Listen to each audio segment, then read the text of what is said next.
Vamos abrir no Salmo 22 e meditar nesse salmo. Eu não vou falar sobre ele todo, apesar de a gente ler agora ele todo. Vou falar só 6 versículos aí desse salmo. É um salmo escrito por Davi, o rei Davi, e que tem algumas mensagens, alguns ensinos para nos dar nesta hora. Eu vou ler os ímpares, os irmãos, os pares. O Salmo 18, nós só iremos meditar até o 6, mas vamos ler todo para que a gente tenha uma compreensão dele. Salmo 18. A gente vai ler ele todo. Eu leio os ímpares, os irmãos, os pares.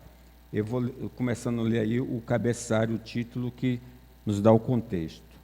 Ao mestre de canto, salmo de Davi, servo do Senhor, o qual dirigiu o Senhor as palavras deste cântico, no dia em que o Senhor o livrou de todos os seus inimigos e das mãos de Saul. Ele disse: Eu te amo, ó Senhor, força minha.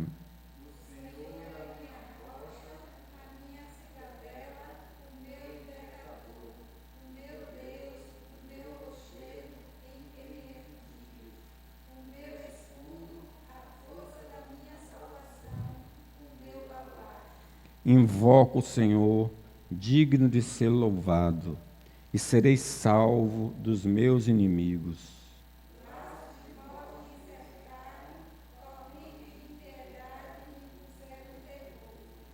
Cadeias infernais me cingiram, e tramas de morte me surpreenderam.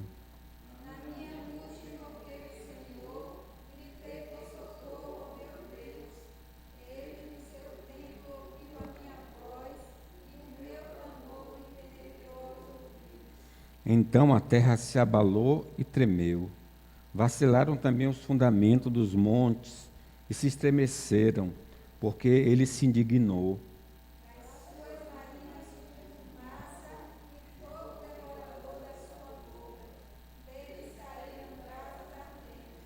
Baixou ele os céus e desceu, e teve sob os pés densa escuridão.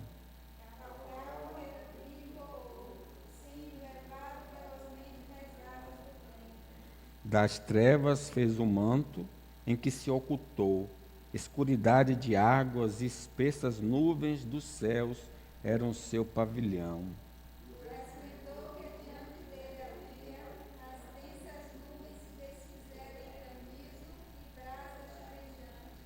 Trovejou então o Senhor nos céus, o Altíssimo levantou a voz, houve granizo e brasas de fogo.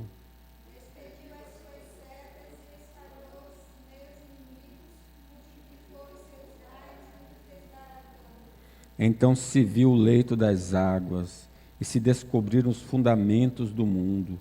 Pela tua repreensão, Senhor, pelo iroso refolgar das tuas narinas.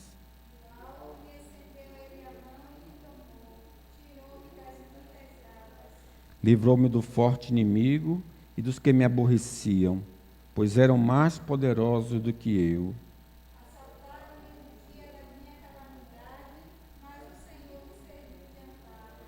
Trouxe-me para um lugar espaçoso, livrou-me, porque ele se agradou de mim.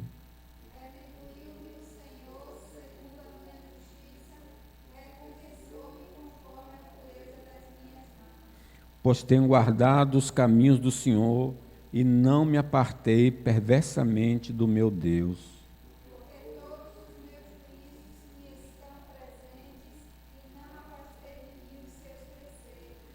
Também fui íntegro para com ele e me guardei da iniquidade.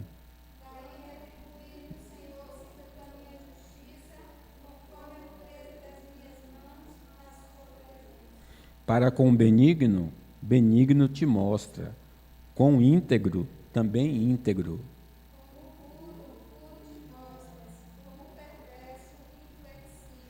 Pois tu salvas o povo humilde, mas os olhos altivos tu os abates.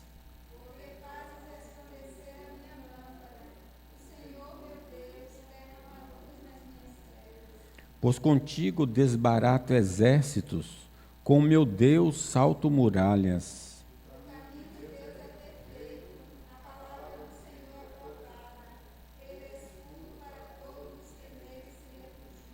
Pois quem é Deus senão o Senhor? E quem é rochedo senão o nosso Deus?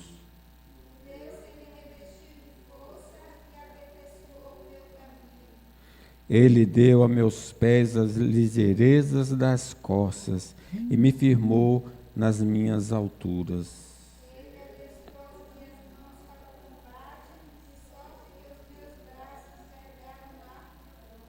Também me deste o escudo da tua salvação. A tua direita me susteve e a tua clemência me engrandeceu.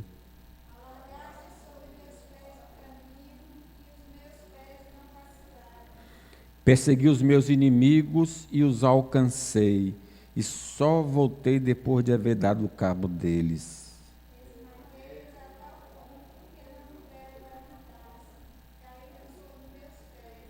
Pois de força me cingiste para o combate, e me submeteste os que se levantaram contra mim.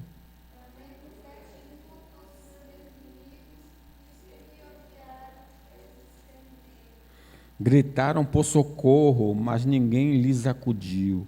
Clamaram ao Senhor, mas ele não respondeu.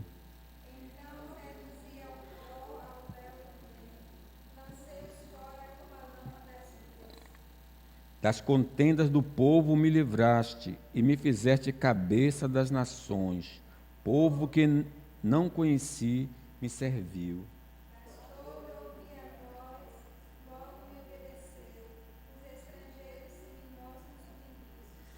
Sumiram-se os estrangeiros e das suas fortificações saíram espavoridos.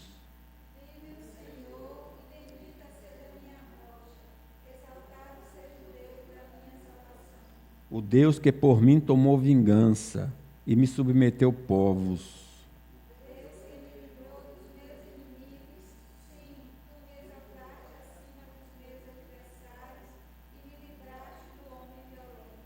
Glorificar-te-ei, pois, entre os gentios, ó Senhor, e cantarei louvores ao teu nome.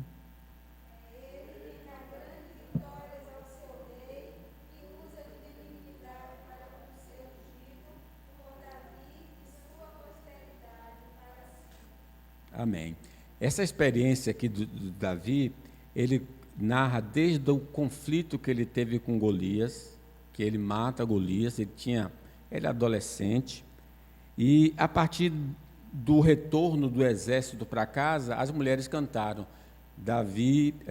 Saul matou milhares e Davi 10 milhares, né? Então, houve um número muito grande, a partir daí ele foi perseguido por Saul. Então, esse salmo é feito quase no fim da vida dele, ele já está mais avançado em idade, ele está celebrando como ele foi um homem livre das situações. Então, nesse salmo, a gente nota 3 coisas importantes que é para a nossa vida. Primeiro, ele era um homem atribulado, era um homem perseguido. Talvez você e eu possam, poxa, eu tenho tantas dificuldades na vida, poxa, a minha vida parece que é única, ninguém sofre tantas dificuldades como eu sofro. Mas se você ler a história de Davi, é uma história de tribulação. Porque ele sofria tanto, ele orava mais, ele se intensificava mais na oração por causa das suas lutas. A gente vai notar aqui o clamor do aflito, que é nosso tema. Como esse homem, diante das adversidades, ele buscava a Deus. Deus é meu refúgio, fortaleza, socorro bem presente na hora da angústia. Ele orava mais. O que é que você faz? O que é que nós fazemos quando as situações estão difíceis e nós estamos gemendo? Com quem você fala? A quem você recorre? Davi nos ensina a recorrer a Deus. E em terceiro lugar, ele é ajudado pelo Senhor. Deus vem ao seu encontro, Deus rasga o céu e vem com seus trovões e relâmpagos e nuvem escura, lembrando ali o Monte Sinai em pró do socorro do seu servo. Pois bem, tendo isso aí em mente, esses versículos de 1 a 6 que nós vamos considerar, eu quero que vocês gravem as 3 lições aqui. Primeira lição: o clamor do aflito, a oração do aflito, né? O grito do aflito. Quando ele estava em aflição, ele gritava, ele pedia socorro. O clamor do aflito, essa oração, é influenciada pela sua visão pessoal sobre Deus. É muito importante isso. Muitos não recorrem a Deus nas suas dificuldades porque não sabem quem Ele é, não o conhecem. Mesmo sendo crentes, às vezes nós não sabemos. Repare que nesses versículos aí, de 1 a 3, ele usa várias expressões para Deus. Observe.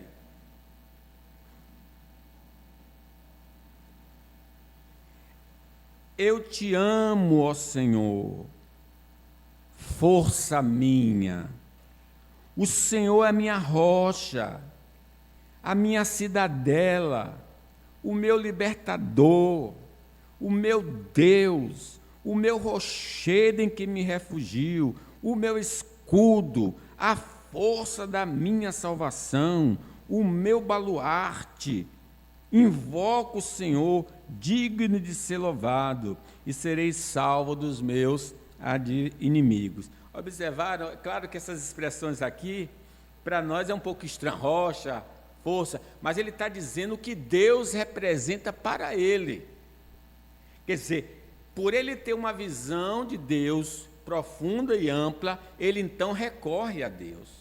Então é por isso que muitas vezes nós não recorremos a Deus, porque nós temos uma visão pequena de Deus. Para que eu vou buscar a Deus? Ele vai poder me ajudar nessa situação? Quem Ele é para poder me ajudar? Né? Então, aqui essas expressões são importantes. A primeira coisa que nós aprendemos, o aflito, no caso Davi, tem a visão de que Deus é que o capacita. Observe versículo 1, eu te amo, Senhor, força minha. Ele reconhece que ele tem força, ele consegue poder, porque o poder não é dele, o poder é de Deus, né? O poder pertence ao Senhor. Então, essa visão é muito importante. Deus, irmãos, nos capacita a enfrentar qualquer situação, qualquer adversário. No Novo Testamento é dito assim, a Jesus falando aos apóstolos. Então os que estavam reunidos lhe perguntaram: Senhor, será este tempo que restaures o reino a Israel?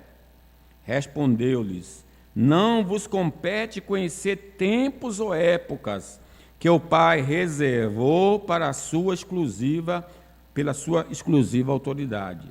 Mas recebereis poder ao descer sobre vós o Espírito Santo, e sereis minhas testemunhas, tanto em Jerusalém como em toda a Judéia, Samaria e até os confins da terra.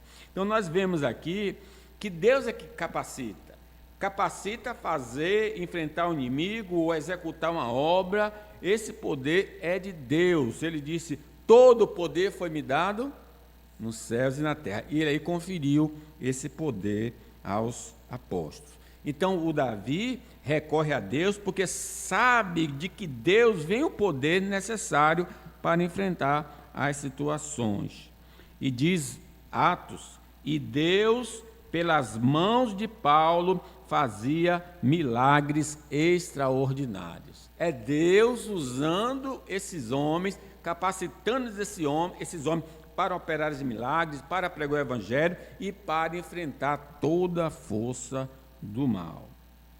Tudo posso naquele que me fortalece. É Deus que dá esse poder a nós. E o salmista Davi tinha isso. Se vocês lembrarem, ele é adolescente, crente adolescente, mas crente consagrado, quando ele vê Golias com aquela couraça de 60 quilos, já pensou? Um homem de quase 3 metros de altura, guerreiro, todo armado, e veio lutar contra ele, ele disse assim: olha, eu venho em nome do Senhor dos Exércitos, ele vai me dar vitória, eu vou vencer você. E ele, com as pedrinhas, uma funda, matou um guerreiro, mesmo sendo adolescente, porque ele acreditava no poder de Deus. O aflito Davi tem a visão de que Deus não só lhe dá força, mas é seu protetor. Observe no versículo 2: o Senhor é minha rocha, a minha cidadela, o meu libertador, o meu Deus, o meu rochedo em que me refugio.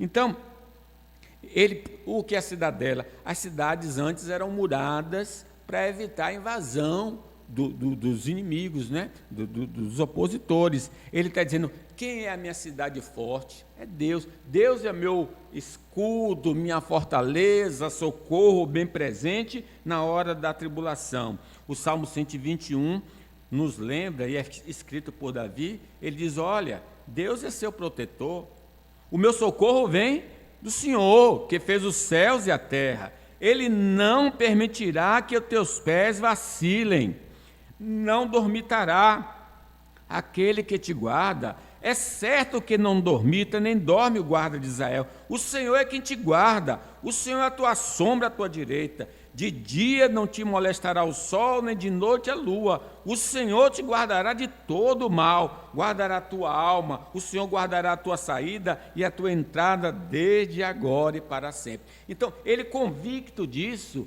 ele clama a Deus diante de uma situação adversa.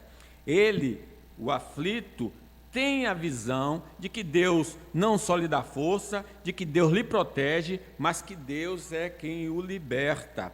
Observe o versículo aí, o final do versículo 5, 2. O meu rochedo em que me refugio, o meu escudo, a força da minha salvação, o meu baluarte, invoco o Senhor digno de ser louvado. Então Deus é o nosso libertador. No Salmo 91, o que habita no esconderijo do Altíssimo e descansa à sombra do Onipotente, lembra o pintinho, né, correndo junto da galinha, da mãezinha dele, para se refugiar. Meu refúgio, meu baluarte, Deus meu em que confio, pois ele te livrará do laço do passarinheiro e da peste perniciosa. Cobrir-te-á com as suas penas, e sobre as suas asas estarás seguro. A sua verdade é pavês e escudo. Não te assustará do terror noturno, nem seta que voe de dia, nem da peste que se propaga nas trevas, nem da mortandade que assola o meio-dia. Cairão 1.000 ao teu lado, 10.000 à tua direita, tu não serás atingido. Somente com teus olhos contemplarás e verás o castigo dos ímpios, pois disseste: o Senhor é meu refúgio, fizeste do Altíssimo a tua morada. Então, ele tem força, ele tem como se esconder, mas ele tem alguém que possa romper os grilhões, as cadeias, as dificuldades diante da sua vida. No salmo que a gente não vai comentar todo, ele diz que ele abre o mar. Lembra? Israel passou aos pés enxutos do Mar Vermelho, depois ele abre o Jordão, Israel passa. Se for necessário, ele o fará. O aflito tem a visão de que Deus é o seu esconderijo. Portanto, não temeremos, ainda que a terra se transtorne e os montes se abalem no seio dos mares, ainda que as águas tumultuem, espurmergem, e na sua fúria os montes se estremeçam. O Senhor dos exércitos está conosco, o Deus de Jacó é o nosso refúgio. Então, aquele guarda-chuva poderoso no abrigo da chuva é o Senhor para nós, se nós cremos nele. Então, o que leva esse homem atribulado a orar mais, a gritar, porque ele tem essa visão: Deus dá força, Deus é refúgio, Deus é protetor, Deus é abrigo. Então ele clama. Se nós não clamamos nas nossas dificuldades, é porque nós não acreditamos que Deus seja isso, ou não sabemos que Deus é assim. A visão correta sobre Deus passa pela meditação nas Escrituras. Esse é um drama nosso. Ah, pastor, mas como é que ele sabe que Deus é tudo isso? porque ele examinava as Escrituras, meditava nas Escrituras. E o que nós precisamos fazer é a mesma coisa. Não adianta ter o livro e não abrir e tentar examinar para ver o que ele vai revelar sobre Deus. Porque se você quer conhecer a Deus, examinar as Escrituras, porque elas testificam de mim.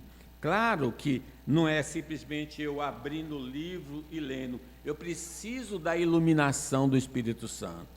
É o Espírito Santo que vai me guiar a toda a verdade. Também precisa entender que não é como um controle remoto. Você abre, orou e entendeu. Não funciona assim. Você tem de perseverar em meditar até que Deus abra seu coração para lhe dar o verdadeiro entendimento. Então, essa é a primeira lição. O aflito, o clamor do aflito é incentivado pela visão que ele tem de Deus. Quem não sabe quem é Deus não vai procurá-lo. Em segundo lugar, o clamor do aflito é despertado pelas aflições dessa vida. Claro que Davi era um homem de oração, era um homem que orava de maneira contínua, natural, normal, mas quando ele era invadido por dificuldades, olha o que ele fazia. Vejam, aí é o versículo 4 ao versículo 6. Eu vou lendo noutra tradução, mas vocês vão acompanhando devagarzinho aqui. Está com outra tradução para melhor compreensão, que diz laços de morte, né? Então, na outra tradução, estive cercado de perigos de morte, os inimigos, né, vindo para matá-lo, e ondas de destruição rolaram sobre mim. A morte me amarrou com as suas cordas, e a sepultura armou a sua armadilha para me pegar. No meu desespero, o que é que ele fez? Gritei, eu clamei ao Senhor e pedi que ele me ajudasse. Do seu templo no céu, o Senhor ouviu a minha voz, ele escutou o meu grito de socorro. Amém. Que coisa linda, né? Vejam então, ele se viu várias vezes quase que impossível de sair daquela situação. Era certa a morte dele. De repente ele gritou por socorro e Deus rompeu e abriu e o salvou. Então vejam, ele é um homem de oração normal, mas quando ele se vê em aperto pelas aflições dessa vida, ele intensifica suas orações. Então não é uma coisa normal. Se minha vida não está normal, por que eu vou orar de maneira normal? É aquela oração, levantou, Pai do céu, obrigado pelo café, tal. Aí vai meio-dia, Senhor, agradeço pelo almoço, tal. E de noite, ó Senhor, vou dormir, me dê graça para que eu tenha um bom sono. Isso é o normal da vida cristã. Mas se você está atribulado, você precisa intensificar suas orações. As aflições, então, desta vida, a gente vê aqui que ele foi atacado por várias armadilhas, né, laços de morte. As aflições dessa vida são diversificadas, não são todas parecidas. Diz assim a palavra de Deus, muitas são as aflições do justo, mas o Senhor de todas o livra, preserva-lhe todos os ossos, nenhum deles sequer será quebrado. Às vezes é a saúde, às vezes é briga em família, às vezes é briga lá no trabalho. São várias situações, são várias, mas Deus é poderoso para fazer muito mais do que pedimos ou pensamos. As aflições dessa vida vêm para destruir mesmo, são destrutivas, né? Lembrando da vida de Jó, diz assim, perguntou ainda o Senhor a Satanás, observate o meu servo Jó, porque ninguém há na terra semelhante a ele, homem íntegro e reto, temente a Deus e que se desvia do mal. Então respondeu Satanás ao Senhor, porventura Jó debalde teme a Deus? Acaso não cercar-te concebe a ele e a sua casa e a tudo quanto tem? A obra de suas mãos abençoar-te e os seus bens se multiplicam na terra. Estende, porém, a mão e toca-lhe tudo quanto tem e verás se não blasfema contra ti na tua face. Então agora perde os filhos, perde a saúde. Qual é o intento do diabo? Dizer assim, levá-lo a blasfemar, levá-lo a renunciar a Deus. Então, essas dificuldades têm o objetivo de nos destruir. Na verdade, o ladrão vem para matar, roubar e destruir. Essas situações que Davi enfrentou, que nós enfrentamos, dá muita dor, causa muita dor. Às vezes ela não chegou ainda, está só anunciando, mas a gente já fica se retroalimentando dela. E agora, o que é que vai ser? E diz o salmista, as minhas lágrimas têm sido o meu alimento todo dia. Ele chora, engole, quando a gente fica só vendo a dificuldade, né? Diz assim, olha, quando pois os três amigos de Jó, todo o mal que lhe sobreviera, ele perdeu os bens, os filhos, e agora perdeu a saúde. Chegaram cada um do seu lugar. Elifaz, o Temanita, Bildade, o Suíta, Zofar, o Namatita, e combinaram ir juntamente condoer-se dele e consolá-lo. Levantando eles de longe os olhos e não o reconhecendo, ergueram a voz e choraram. E cada um, rasgando o seu manto, lançaram pó ao ar sobre a cabeça. Sentaram-se com ele na terra 7 dias e 7 noites, e nenhum lhe dizia palavra alguma, pois viam que a dor era muito grande. Imagine, tumor da planta do pé ao alto da cabeça, né? Essas aflições vão gerar não só dor, mas levar até a morte, né? O ladrão veio para matar, roubar e destruir. Irmãos, as aflições, de alguma forma, são boas na vida do crente, porque devia despertá-la para a vida de oração. Ah, está sofrendo? Ore. Está contente?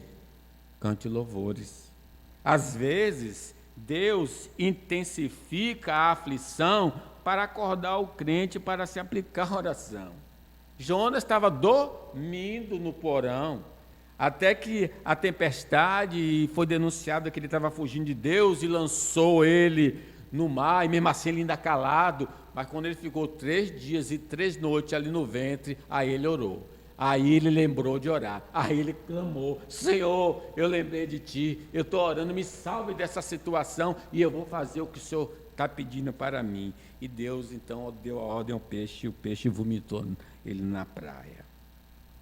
Última lição, o clamor do aflito é intensificado no dia da aflição. Ele não só ora, mas ele ora muito mais do que o normal. Observe o versículo 6, leamos aí o 6.